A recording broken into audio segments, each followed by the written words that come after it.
Gagal jantung atau heart failure juga dikenal dengan gagal jantung kongestif.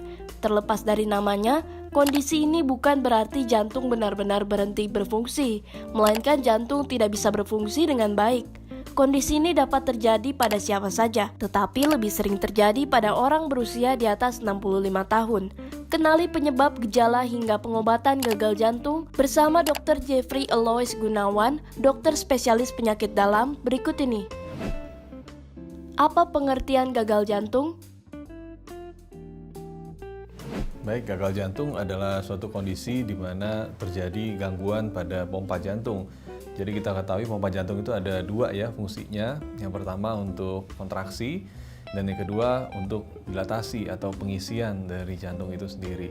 Nah, pada gagal jantung itu biasanya terjadi gangguan pada kedua fungsi ini. Itulah yang mengakibatkan darah yang dipompa baik saat mengisi atau saat kontraksi itu sangat tidak efektif, sehingga akibatnya darah yang mengalir ke seluruh tubuh kita menjadi terganggu dan akhirnya kita mengalami gejala-gejala gagal jantung. Apa penyebab dari gagal jantung? Baik, gagal jantung itu penyebabnya bisa macam-macam ya. Yang pertama bisa disebabkan oleh karena adanya keturunan gitu ya, ada kelainan genetik sehingga otot-otot jantungnya mengalami kelainan atau yang kita sebut dengan kardiomiopati. Yang kedua bisa juga karena faktor lingkungan seperti misalnya ada riwayat diabetes atau darah tinggi atau ada penyumbatan pembuluh darah jantung sehingga akibatnya ujung-ujungnya ototnya menjadi lemah dan akhirnya tidak mampu memompa dan akhirnya berujung pada gagal jantung. Apa yang dirasakan jika gagal jantung? Gejala gagal jantung itu secara umum dibagi atas dua ya teman-teman ya. Ada gejala mayor atau gejala yang utama dan gejala yang minor. Nah, mayor itu biasanya gejalanya berupa sesak nafas, terutama saat kita beraktivitas dan juga saat tidur, biasanya kalau tanpa bantal alias tidurnya flat gitu ya. Itu biasanya akan muncul gejala sesak. Selanjutnya biasanya itu akan timbul gejala-gejala seperti dada tidak nyaman, dan juga biasanya itu ada sesak di malam hari sehingga pasiennya cenderung terbangun saat malam hari. Kemudian ada gejala minor atau gejala yang bukan utama teman-teman semuanya. Yang pertama itu ada gejala berupa bengkak kaki. Jadi biasanya pasien gagal jantung kita lihat kakinya itu bengkak dan seringkali itu bisa timbul cekungan ya, kalau ditekan-tekan tuh ada bekasnya. Kemudian yang kedua biasanya ada pembesaran liver, jadi seringkali perut yang kanan ini begah rasanya. Dan kalau di USG itu livernya terlihat ada pembesaran alias ukurannya biasanya lebih dari 15 cm. Dan selanjutnya ada gejala-gejala batuk juga ya, seringkali juga pada penderita gagal jantung yang kita kenal dengan gejala minor tadi. Apa saja faktor resiko gagal jantung? Faktor risiko gagal jantung itu ada beberapa teman-teman semuanya. Yang paling sering biasanya itu ada darah tinggi, kemudian ada gula, kemudian ada kolesterol ya, kemudian ada gangguan asam urat, dan bisa juga ada gangguan pembuluh darah jantung. Jadi terjadi sumbatan pada pembuluh darah jantung koroner yang mengakibatkan aliran ke otot-otot jantungnya menjadi berkurang atau yang kita kenal dengan kardiomiopati tadi, sehingga akhirnya pompanya menjadi lemah dan terjadilah kondisi gagal jantung. Dan juga ada yang menghubungkan dengan faktor keluarga ya, kadang-kadang ada riwayat keluarga yang memang ada penyakit jantung sebelumnya yang bisa menurun pada anaknya. Bagaimana diagnosis gagal jantung dilakukan? Oke, diagnosis gagal jantung itu biasanya kita lakukan dengan pemeriksaan. Pastinya awalnya itu kita wawancara ya teman-teman semuanya. Kita tanyakan tadi ada riwayat mayor atau riwayat minor tadi, gejala yang utama dan gejala yang tidak utama tadi. Dan biasanya kalau didapatkan adanya dua gejala mayor atau misalnya kita dapatkan ada mayor juga dan minor juga ada, itu bisa termasuk ke dalam gagal jantung. Selanjutnya kita lakukan pemeriksaan fisik, biasanya kita dengarkan bunyi jantungnya ya teman-teman semuanya. Dan juga tidak lupa kita ukur, biasanya ada pembuluh darah di sekitar leher sini yang kita kenal dengan juguler. Kemudian kita lihat juga kakinya ada pembengkakan atau enggak, dan juga biasanya perutnya ya, kita lihat apakah ada bengkak di perut yang kita sebut dengan asites atau tidak, atau ada hepatomegali alias pembesaran liver tadi. Nah, selanjutnya pemeriksaan tambahan, biasanya kita lakukan pemeriksaan darah, teman-teman. Kita cek yang namanya NT-proBNP. Ini akan menunjukkan seberapa besar sih kerusakan atau gangguan pada pompa jantung yang terjadi.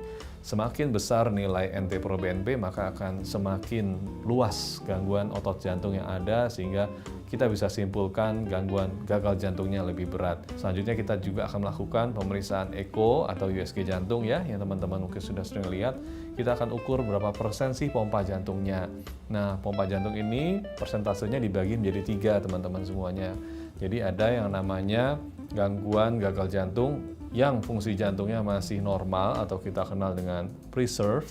Itu biasanya fungsi jantungnya masih di atas 50% ya, teman-teman. Kemudian kalau misalnya sudah ada penurunan hingga 40% alias 40 sampai 50%, biasanya kita sebut sebagai mid range atau gagal jantung yang pertengahan. Nah, yang ketiga, itu biasanya kalau fungsi jantungnya setelah diukur melalui USG jantung tadi itu sudah turun banget, sudah sampai kurang dari 40%. Itu biasanya kita sebut sebagai reduced heart failure atau kita kenal dengan gagal jantung yang sudah sangat menurun fungsinya. Inilah yang lebih berat dan biasanya gejalanya juga lebih nyata gitu ya, lebih dilihat pada pasien dan pastinya sangat mengganggu kualitas hidupnya. Bagaimana pengobatan gagal jantung? Baik, gagal jantung ini pengobatannya memang banyak ya, tergantung derajat beratnya tadi. Yang pasti pada awalnya kita akan melakukan namanya itu terapi untuk gaya hidup ya. Kita akan melakukan modifikasi untuk makanannya, kemudian untuk olahraganya kita akan sesuaikan. Kita kenal ada senam jantung, kemudian ada berbagai macam olahraga, aktivitas fisik lain yang aman untuk jantungnya. Nah, kemudian selanjutnya kita akan berikan juga obat-obatan. Biasanya kita kenal obat-obatan ini dengan OMT alias Optimal Medical Therapy, yang mana ini terdiri atas A, B, C, D, E ya, untuk singkatannya ya, biasanya supaya mudah mengingatnya. Biasanya kita berikan ada obat-obatan yang jenisnya itu ACE namanya, itu yang A, kemudian yang B ada beta blocker, yang C ada CCB atau calcium channel blocker, dan selanjutnya yang D itu ada diuretik namanya teman-teman. Ini obat yang membuat kencingnya jadi banyak sehingga bengkak kaki tadi bisa kempes, dan juga kadang bengkak di perut ya, itu bisa kempes, dan cairan-cairan yang ada di dada ini bisa berkurang sehingga pasien gagal jantung bisa merasa lebih nyaman. Nah, selanjutnya yang E ini adalah obat tambahan. Ini adalah obat-obat baru yang biasanya diberikan kalau stadiumnya itu sudah tidak mempan gitu ya dengan obat-obat yang awal tadi. Ini dikenal dengan golongan ARNI, kemudian ada juga yang memberikan golongan digoxin. Nah, selanjutnya untuk terapi berikutnya adalah terapi yang menggunakan alat atau device based therapy. Ini juga ada macam-macam teman-teman di kita dan juga di luar negeri. Biasanya itu dilakukan pemasangan alat bisa dengan LVAD ya, atau kita kenal dengan alat CRT juga, cardiac resinkronisasi terapi, itu juga umumnya digunakan. Nah, ini semua kapan digunakannya itu harus melalui penilaian dokter. Jadi ada indikasi-indikasi tertentu untuk masing-masing perangkat atau alat yang akan dipasangkan ke tubuh pasien. Bagaimana pencegahan gagal jantung? Pencegahan dari gagal jantung itu tentu saja ada beberapa langkah ya yang teman-teman harus atasi, terutama tadi untuk faktor risiko yang bisa dimodifikasi. Contohnya seperti darah tinggi, gula, kolesterol, asam urat, itu sebenarnya bisa kita cegah teman-teman. Dengan cara pastinya menjaga pola makan ya, kita harus kurangi yang tidak sehat. Dan selanjutnya juga olahraga pastinya kita lakukan minimal intensitas sedang, yang kita lakukan selama kurang lebih 30 menit sehari atau 5 hari dalam seminggu ya minimal teman-teman, yang bisa membakar kalori atau menghasilkan metabolisme yang lebih dari 3 kali dari metabolisme orang yang duduk aja alias orang yang mager. Itu baru kita kenal dengan orang yang sehat. Jadi kalau 3 kali lebih dari orang-orang yang diam aja, itu baru kita sebut dengan olahraga yang intensitas sedang atau cukup baik. Nah, taunya gimana sih?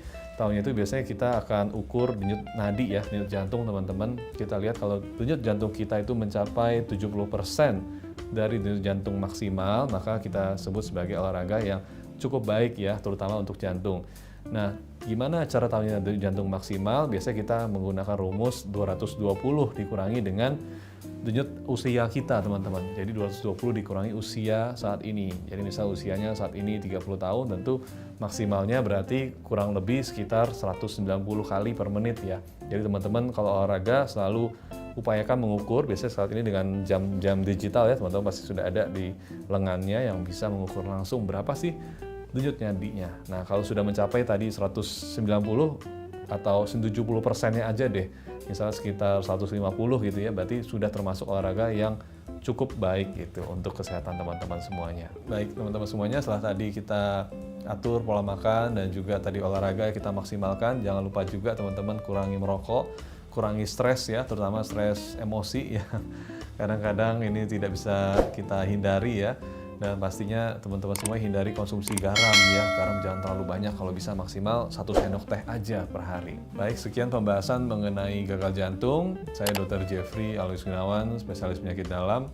Sampai jumpa di pembahasan berikutnya.